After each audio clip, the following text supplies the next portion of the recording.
Bismillahirrahmanirrahim. Assalamualaikum warahmatullahi wabarakatuh. Selamat datang di channel Kang Imam Official. Selamat bergabung untuk Anda yang baru bergabung dan baru membuka channel YouTube ini. Mudah-mudahan dengan YouTube ini Anda bisa mendapatkan inspirasi dan juga bisa mendapatkan ilmu yang bermanfaat. Pada kesempatan kali ini Kang Imam Official akan memberikan satu tutorial ataupun satu file yang dinamakan dengan surat pernyataan. Nanti kita akan bahas dan bagaimana saja caranya. Namun sebelum dilanjut jangan lupa di like, share juga di subscribe ya, karena subscribe itu gratis. Ya, dalam surat pernyataan tentunya kalau misalkan melihat dari suratnya sendiri, ya, di sini gak pakai kop ya, atau gak pakai apa namanya, gak pakai kop surat yang biasa kita gunakan seperti surat resmi lainnya.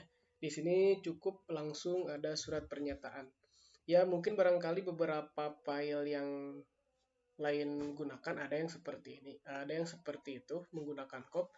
Cuman yang lebih sering dilihat bagi saya sendiri cukup menggunakan huruf seperti ini ya. Bisa digarisbawahi ataupun tidak. Kemudian biasanya kan untuk surat pernyataan itu untuk diri sendiri ya, bukan untuk orang lain. Jadi di sini langsung saja saya yang bertanda tangan di bawah ini. Nah, silakan sebutkan namanya siapa. Di sini saya contohkan Jafar Kurniawan ya. Jafar Kurniawan. Jadi surat pernyataan ini ditunjukkan karena untuk masuk ke perguruan tinggi ya. Adapun kebutuhan-kebutuhan lainnya bisa dirubah saja teman-teman. Kemudian nama, tulis, dan juga tempat tanggal lahir juga disebutkan. Di sini saya contohkan Majalaya 15 Juni 1995. Untuk alamatnya ini sesuai dengan alamat teman-teman aja ditulis diganti.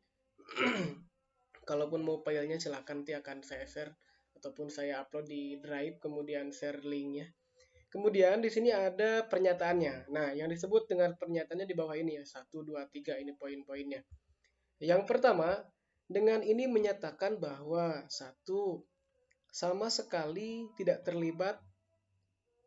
pernah terlibat penggunaan narkotika atau zat adiktif lainnya. Maksudnya tidak pernah terlibat dalam narkoba ya. Ini harus dicatat.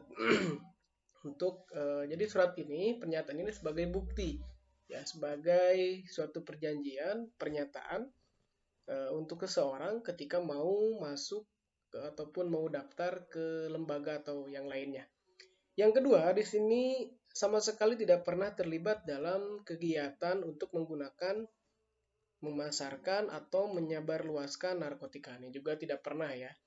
Jadi kenapa membuat pernyataan tentang yang seperti ini? Dikarenakan barangkali narkoba ini kalau misalkan ada yang menggunakan, kampus ataupun yang lainnya tidak akan bisa menerima gitu ya. Maka dibutuhkan untuk membuatkan surat pernyataan.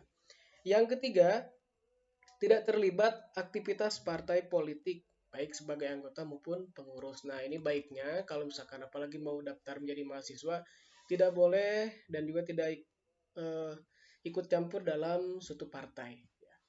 Nanti juga ada saatnya kalau misalkan memang mau masuk di kepartaian lah seperti itu barangkali.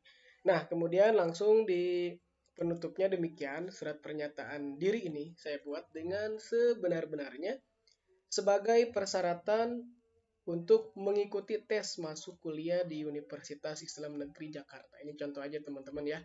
Kalaupun ada teman-teman yang mau memberikan masukan juga saran silakan di kolom di komentar. Silakan bisa di subscribe ataupun bisa di komen. Nah, ini sebagai salam penutup dari surat pernyataan, tentunya ini teman-teman bisa gunakan. Kalau misalkan memang teman-teman percaya terhadap file ini, silakan teman-teman bisa copy ataupun bisa membuat secara langsung juga, karena ini kan sifatnya pendek. Jadi bisa langsung untuk dibuatkan.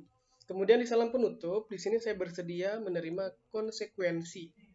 Ya, konsekuensi hukum apabila pernyataan diri ini di kemudian hari terdapat kesalahan. Jadi dalam pembuatan surat pernyataan ini harus benar-benar dilaksanakan ataupun benar-benar asli ya, jangan sampai berbohong karena khawatir kalau misalkan melakukan satu menuliskan surat pernyataan tapi tidak sama dengan apa yang diucapkan, maka akan timbal balik gitu ya, akan bermasalah. Kemudian di sini contohnya Bandung mau contoh dari pembuatan tanggal pada tanggal berapa dan juga bulan apa dituliskan dari surat tersebut ya. Di sini contohnya Bandung 10 Juni 2022. Pembuat pernyataannya juga siapa dan ditandatangani. Seperti itu.